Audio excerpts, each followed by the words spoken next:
नहमदुहु व नुसल्ली व नुसल्लिमु अला रसूलिहिल करीम अम्मा बाद फ़अऊज़ु बिल्लाहि मिनश्शैतानिर रजीम बिस्मिल्लाहिर रहमानिर रहीम अस्सलामु अलैकुम व रहमतुल्लाहि व बरकातुहू। नाज़रीन किराम, आज हम आपके सामने कुरान मजीद में से एक दिलचस्प, एक गैर मामूली और एक ज़रूरी मौजू लेकर आए हैं। अल्लाह रब्बुल आलमीन ने कुरान मजीद में अपने बंदों से कलाम फरमाते हुए मुख्तलिफ़ मिसालें पेश फरमाईं ताकि पढ़ने वाला, सुनने वाला मिसालों के ज़रिए से कलाम के माना को खूब समझ जाए और इसको अपनी ज़िंदगी में दुरुस्त तरीके से नाफिज करके अपनी ज़िंदगी को इस तरह कर सके जैसे अल्लाह और उसके रसूल की रज़ा है, उनकी पसंद है। कुरान मजीद की ये मिसालें जो अल्लाह ताला ने इरशाद फरमाया व तिलकल अमसालु नदरिबुहा लिन्नासी लअल्लहुम यतफक्करून। हमने मिसालें इसलिए बयान फरमाई हैं ताकि लोग इसमें गौर व फिक्र करें, तदब्बर करें और फिर इससे नतीजा अख्ज़ करके अपने लिए राह हिदायत पर चलना आसान बना सके। कुरान मजीद ने जो मिसालें पेश फरमाई उनमें से चंद मिसालें अब हम आपके सामने पेश करते हैं और उनसे हासिल होने वाले नतीजे के मुताबिक हम अपने लिए दरस हिदायत हासिल करेंगे। पहली मिसाल आपकी खिदमत में पेश कर रहे हैं सूरह यूनुस की आयत नंबर 24 से। इस आयत मुक़द्दसा में रब्बे करीम ने उन लोगों की तमसील बयान फरमाई है जो दुनिया पर फ़रेफ्ता हैं, दुनिया के आशिक हैं और दुनिया को ही अपनी आखिरी अमाजगाह समझ बैठे हैं और दुनिया के साजो सामान में ऐसे मस्त हैं कि उन्हें इस दुनिया के ख़त्म होने का गोया के एहसास ही नहीं है। इरशाद फरमाया इन्नमा मसलुल हयात दुनिया, दुनिया की ज़िंदगी की मिसाल ऐसे है कमाइन, जैसे पानी, अनज़लनाहु मिनस समा, जिसे हमने आसमान से उतारा, फ़ख्तलत बिही नबातुल अर्द, तो उसके सबब से ज़मीन से उगने वाली चीज़ें ज़्यादा उगाईं, मिम्मा याकुलुन नासु वल अनआम, जो कि लोग, आदमी, इंसान और चौपाए खाते हैं। हत्ता इज़ा अख़ज़तिल अर्दु ज़ुख़रुफ़हा, यहाँ तक कि जब ज़मीन ने अपना सिंगार ले लिया, यानी कि ज़मीन खूब सरसब्ज़ व शादाब हो गई, फल गई, फूल गई और उसके दामन से जो अशिया पैदा होती हैं वो पैदा हो गईं। वज़य्यनत वज़न्ना अहलुहा अन्नहुम क़ादिरून अलैहा, और ज़मीन खूब आरास्ता हो गई और उसके मालिक ये समझे कि ये अब हमारे बस में आ चुकी है, यानी खेतियाँ तैयार हो गई हैं, फल आरास्ता हो गए हैं, अब ऐसे वक्त में हम इस पर कादिर हैं, इससे मनफ़ियत उठाएंगे। अताहा अमरुना लैलन अव नहारन, तो हमारा हुक्म रात के वक्त या दिन के वक्त उस पर आ गया, यानी रात या दिन के वक्त हमने अचानक उस खेती को तबाह व बर्बाद करने के लिए हुक्म इरशाद फरमा दिया। हमारा अज़ाब उतरा, आंधी की सूरत में, तूफ़ान की सूरत में, सैलाब की सूरत में या आग लगने की सूरत में, किसी सूरत में भी हमारा अज़ाब पहुँच गया। फ़जअलनाहा हसीदा, तो हमने उसे इस तरह कर दिया जैसे काटी हुई है। कअल्लम तग़ना बिल अम्स, गोया कल थी ही नहीं। उस खेती को इस तरह कर दिया जैसे उसे काट लिया जाए और वो बिल्कुल खाली रह जाए, गोया यहाँ कल कोई खेती थी ही नहीं। कज़ालिका नुफ़स्सिलुल आयाति लिक़ौमिन यतफ़क्करून, हम यूं ही मुफस्सल बयान फरमाते हैं उन लोगों के लिए जो गौर व फिक्र करते हैं।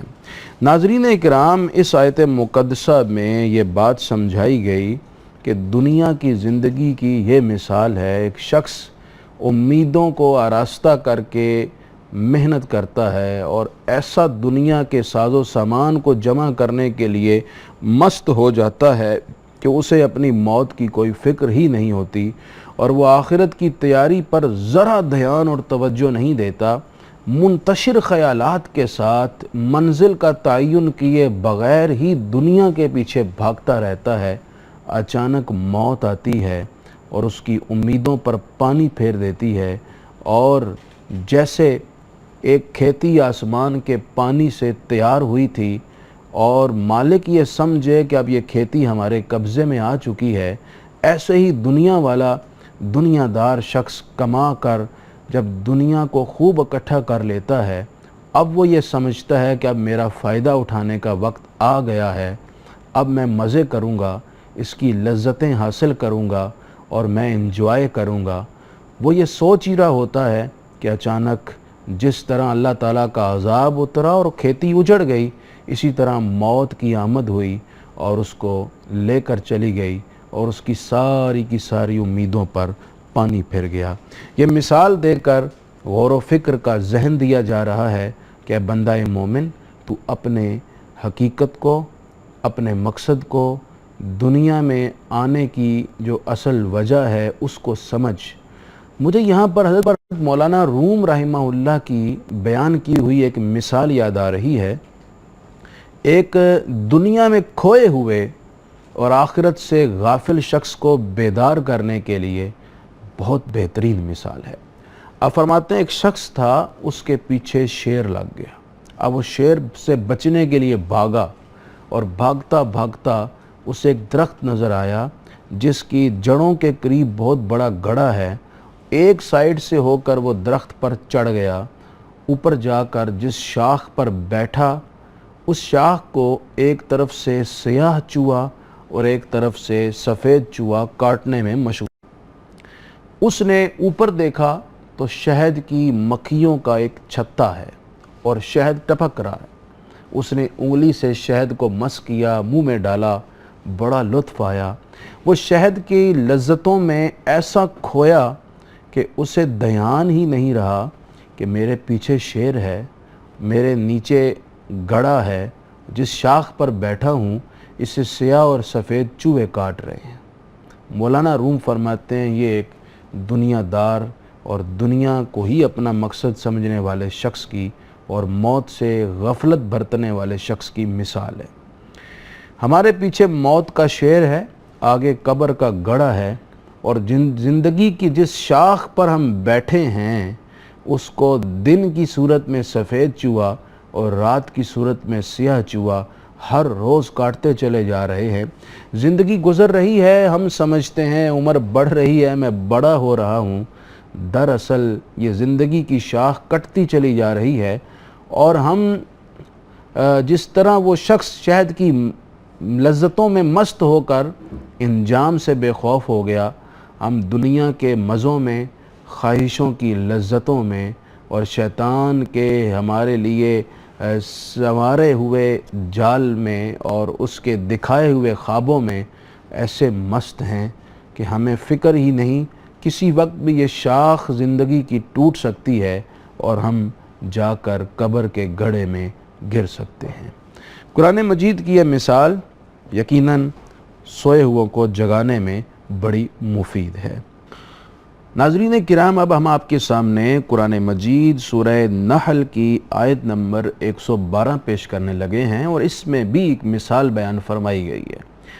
اس وقت ہمارے معاشرے کے اندر ایک بہت بڑا اخلاقی جرم، کوتاہی، جو اللہ کے ہاں بہت بڑی گرفت کا سبب ہے، اور اس کی بہت زیادہ دنیا کے اندر نحوستیں، بے برکتیاں ہیں، اور ہمیں احساس نہیں ہوتا، اس کی وجہ سے ہم بہت زیادہ نقصانات کا شکار ہوتے ہیں۔ مثال کے ذریعے سے اس موضوع کو سمجھایا جا رہا ہے۔ وہ کیا ہے؟ وہ ہے کفران نعمت، اللہ کی نعمت کی ناشکری کرنا۔ بسا اوقات ہم جان بوجھ کر نہیں، نادانستگی میں بھی نعمتوں کی ناشکری کر جاتے ہیں، ہمیں غور کرنا پڑے گا۔ آئیے پہلے یہ مثال سمجھ لیجئے۔ ارشاد فرمایا وَضَرَبَ اللَّهُ مَثَلًا قَرْيَةً، اور اللہ نے ایک بستی کی مثال بیان فرمائی، کانت آمنۃ مطمئنہ، وہ بستی امن والی تھی اور اطمینان والی تھی۔ وہاں کے رہنے والے لوگ سراپا امن میں رہ رہے تھے، اور اس کے ساتھ ساتھ بڑی نعمت یہ کہ انہیں اطمینان تھا، سکون تھا، کوئی ان پر خوف نہیں تھا، کوئی ڈر نہیں تھا، کسی کے حملے کا خطرہ نہیں تھا، اور انہیں سکون ہی سکون معاشی طور پر بھی تھا، گھریلو طور پر بھی تھا، کاروباری لحاظ سے بھی تھا۔ کوئی انہیں پریشانی یا کوئی انہیں ایسے صدمات یا مصائب نہیں درپیش تھے۔ یاتیہا رزقہا رغدا من کل مکان، ان کی معیشت میں اس قدر برکت تھی کہ فرمایا ان کا رزق ہر طرف سے بے روک ٹوک اس بستی میں آیا کرتا تھا۔ رزق سمٹ کر آتا اور ان کے ہاں جمع ہو جایا کرتا تھا۔ ایک ایک شخص اتنا زیادہ مالدار تھا اور اتنا زیادہ اس کے لیے آسائشیں تھیں کہ ان لوگوں کو زکوٰۃ دینے کے لیے حقدار نہیں ملا کرتا تھا۔ اللہ کریم نے اتنا نوازا۔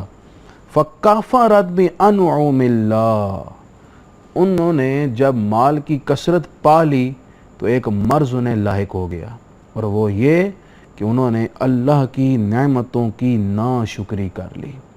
ناظرین کرام، یہ نعمتوں کی ناشکری بڑوں بڑوں کو لے ڈوبتی ہے۔ اسی ناشکری کی وجہ سے ایک شخص آسمان سے زمین پر آ جاتا ہے، بڑے بڑے محلات سے سڑک پر آ جاتا ہے، اور سبب ناشکری بن جاتا ہے۔ جب انہوں نے ناشکری کی تو اللہ نے انجام کیا کر دیا؟ فَأَذَاقَهَا اللَّهُ لِبَاسَ الْجُوعِ وَالْخَوْفِ، فرمایا اللہ نے انہیں بھوک اور ڈر کا لباس پہنا دیا۔ جو معیشت تھی اس سے برکت اٹھا لی اور وہ بھوکے ہو گئے۔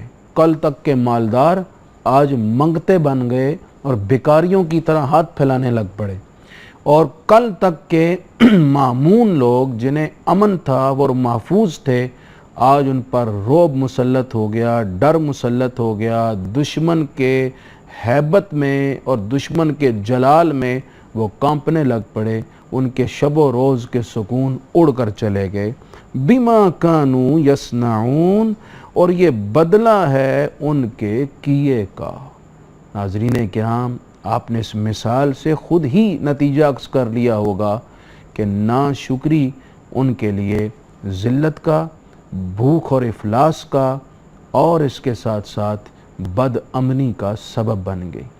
آج اگر ہم غور کریں تو ہم بد امنی کا شکار بھی ہیں، افلاس کا شکار بھی ہیں، اور اس کے ساتھ ساتھ ہم معیشت کی کمزوری کا شکار بھی ہیں۔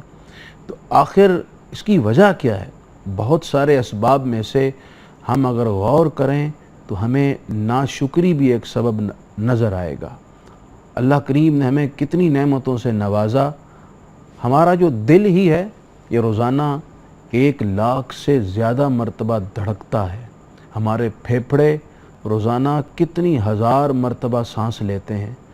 یہ وہ نعمتیں ہیں۔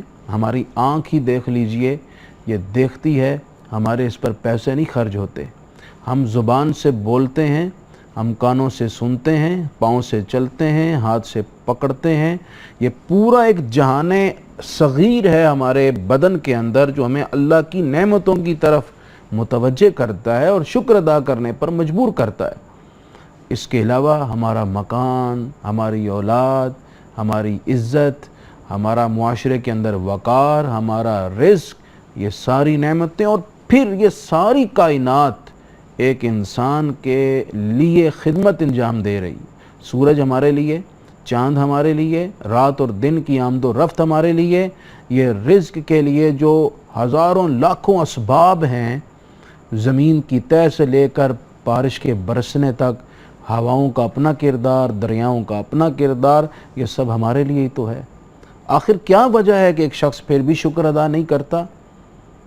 امام غزالی رحمہ اللہ فرماتے ہیں کہ یہ سب کچھ معلوم ہونے کے باوجود شکر ادا نہ کرنا یہ سخت دلی کا نتیجہ ہے، آخرت سے بے خوفی کا نتیجہ ہے، اور اللہ کی طرف توجہ نہ ہونے کا نتیجہ ہے۔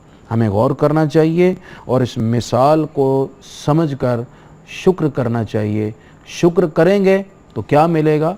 फ़ायदा हमारा ही होगा। लाइन शकरतुम लाज़ीदन्नकुम, पाक परवरदिगार ने फरमाया अगर तुम शुक्र अदा करोगे तो मैं तुम्हारी नेमतों में इजाफ़ा कर दूँगा। नाज़रीन किराम, अब हम आपके सामने सूरह इब्राहीम की आयत नंबर 24, 25 और 26 पेश करने वाले हैं, जिसमें पाकीज़ा कलमे की और नापाक कलमे की मिसाल देकर फ़ायदा और नुकसान बयान किया जा रहा है। पाकीज़ा कलमे का हमारे लिए फ़ायदा और बरकत क्या है, और नापाक कलमे का नुकसान और उसकी हैसियत क्या है।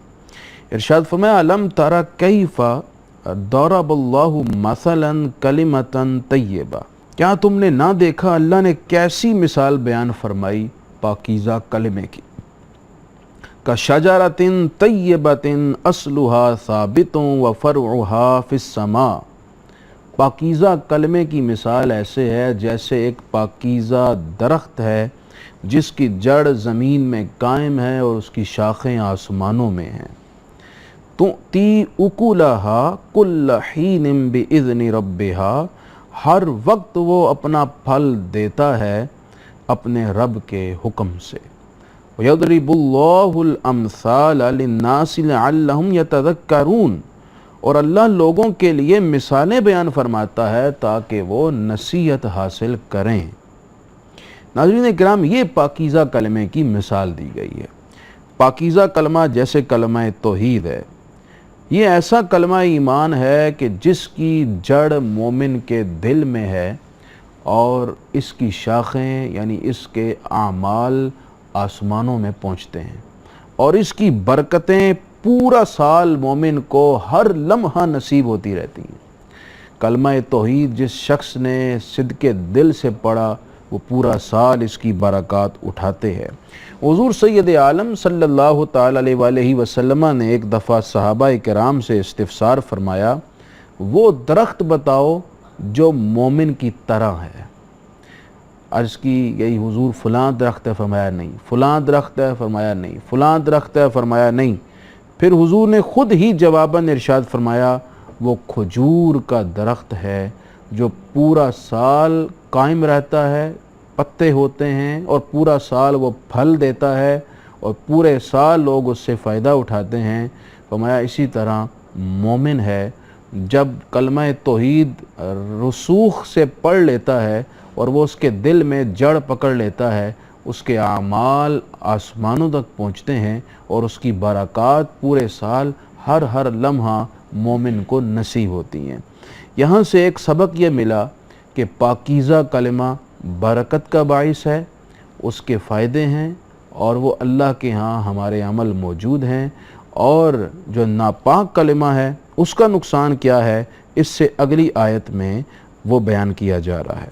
फरमाया व मसलु कलिमतिन खबीसतिन का शजरतिन खबीसतिन इज्तुस्सत मिन फ़ौक़िल अर्द मा लहा मिन करार। व मसलु कलिमा, फरमाया कि बुरे कलाम की, गंदे कलाम की मिसाल ऐसे है जैसे एक खबीस और गंदा दरख्त है जिसकी ज़मीन के ऊपर से जड़ें थीं, काट ली गईं, अब उसका ज़मीन में कोई क़याम नहीं है। बुरे कलाम की भी यही हैसियत है, जिसकी कोई हुज्जत नहीं, कोई दलील नहीं, तो इसलिए उसका ज़्यादा देर तक क़याम और करार भी नहीं, और उसकी कोई बरकत भी नहीं, कोई फ़ायदा भी नहीं, बल्कि जिस तरह गंदा दरख्त बू देता है, इसी तरह इस गंदे कलाम की बू होती है और वो नहूसत तारी कर देता है। इन दोनों आयात में मिसालें देकर जहाँ कलमाए हक़ के बरक़ात और फ़वाइद बयान फरमाए गए और बुरे और गंदे कलमों के नुकसानात बयान फरमाए गए हैं। कुरान मजीद में यह भी इरशाद फरमाया गया, मा यल्फ़िज़ु मिन कौल इल्ला लदैहि रक़ीबुन अतीद। फरमाया इंसान जो भी अपने मुँह से कलमा अदा करता है, अल्लाह करीम के फ़रिश्ते जो उसके रक़ीब हैं वो नोट करते रहते हैं, और हर कलमे का हिसाब अल्लाह के दरबार में उस बंदे से लिया जाएगा। नाज़रीन किराम, अब हम आपके सामने सूरह अनकबूत की आयत नंबर 41 पेश कर रहे हैं, जिसमें मकड़ी के जाले की एक मिसाल बयान की गई। और ये मिसाल बयान की गई उन लोगों के लिए, उन कुफ़ार के लिए जो अल्लाह के मुकाबिल माबूदाने बातिल को अपना माबूद समझकर, उनको खुदा समझकर उनकी इबादत में मसरूफ़ हैं और अल्लाह के अलावा उन चीज़ों को अपना माबूद जान कर उन्हें अपना मददगार, उन्हें अपना नफ़ा रसां समझते हैं और उन पर एतमाद और भरोसा करते हैं। तो उनका ये एतमाद कितना कमज़ोर है और ख़ुद फरेबदी का ये जो पर्दा है उनके लिए कितना कमज़ोर है और ये कितनी जल्द चाक होगा, इसका बयान किया जा रहा है। इरशाद फरमाया, मसलुल्लज़ीना इत्तख़ज़ू मिन दूनिल्लाहि औलिया, उन लोगों की मिसाल जिन्होंने अल्लाह के सिवा और खुदा बना लिए, का मसलिल अनकबूत, मकड़ी की तरह है। इत्तख़ज़त बैतन, जिसने जाले का घर बनाया, व इन्न औहनल बुयूती लबैतुल अनकबूत, बेशक सब घरों में कमज़ोर घर मकड़ी का घर है। लौ कानू यालमून, अगर ये लोग जानते होते। मतलब ये है कि मकड़ी जाले का घर बनाकर अपने ख़याल में मगन रहती है और वो ये समझती है मैं एक मकान में बैठी हूँ और वो मकान बड़ा मज़बूत है। हालांकि मकान का हाल तो ये है कि ना उसे धूप से बचा सकता है, ना बारिश से बचा सकता है, ना गर्मी से महफूज रख सकता है, ना सर्दी से उसकी हिफाजत कर सकता है। इतना कमज़ोर घर है कि हवा के मामूली से झोंके से वो घर तहस नहस और तबाह बर्बाद हो जाता है। यही हाल फरमाया जा रहा है कुफ़ार का भी है। उन लोगों ने अपने बुतों को और अपने उन चीज़ों को जिन्हें वो खुदा समझते हैं, माबूद समझते हैं, अपने लिए मददगार समझा, नफ़ा रसा समझा, उन पर भरोसा किया। फरमाया ये भरोसा इतना कमज़ोर है जितना कि मकड़ी का जाला, उसका घर कमज़ोर होता है। काश के कुफ़ार ये बात समझ लेते और इस हकीकत को जान कर वो अल्लाह पर भरोसा कर लेते, अल्लाह ही को अपना माबूद बना लेते, अल्लाह ही की तरफ अपनी सारी सोचों को मुतवज्जे कर देते। नाज़रीन इकराम, मकड़ी इतना अजीबुल खलकत जानवर है। इसकी 8 टांगें, 6 आँखें होती हैं और इसके साथ बड़ा कनात वाला। खुदा की शान देखें कि सबसे हरीस जानवर यानी मक्खी और मच्छर इसकी ग़िज़ा होते हैं। मकड़ी कई कई दिनों तक भूखी रहती है मगर अपने मकान से निकलकर ग़िज़ा की तलाश में नहीं जाती, बल्कि कई दिनों बाद जब वो मच्छर या मक्खी कोई उसके जाले में आ जाए तो वो उसकी ग़िज़ा बन जाती है। मकड़ी के कुछ फ़ज़ाइल भी हैं जिनको हदीस की किताबों में ज़िक्र किया गया। मसलन हिजरत के वक्त जब गारे सौर में हुजूर तशरीफ़ ले गए तो ये मकड़ी थी जिसने गार के मुंह पर जाला बना दिया, कबूतरी ने अंडे दे दिए और आने वाले कुफ़ार ये समझे कि यहाँ हुजूर तशरीफ़ फरमा नहीं। हज़रत अली रज़ी अल्लाह तआला का एक फ़रमान है कि मकड़ी का जाला घर में बन जाए तो उसे ख़त्म कर दिया करो, इसलिए कि ये मुफलिसी और नादारी को पैदा करता है। अल्लाह करीम के हुजूर दुआ करते हैं जो सुना हमें इसके मुताबिक अपने आमाल को इख्तियार करने की तौफीक दे। नाज़रीन किराम, इसी के साथ आपसे इजाज़त चाहते हैं। कल नए टॉपिक पर नए प्रोग्राम में आपके साथ हाज़िर होंगे। अस्सलामु अलैकुम व रहमतुल्लाहि व बरकातुहू।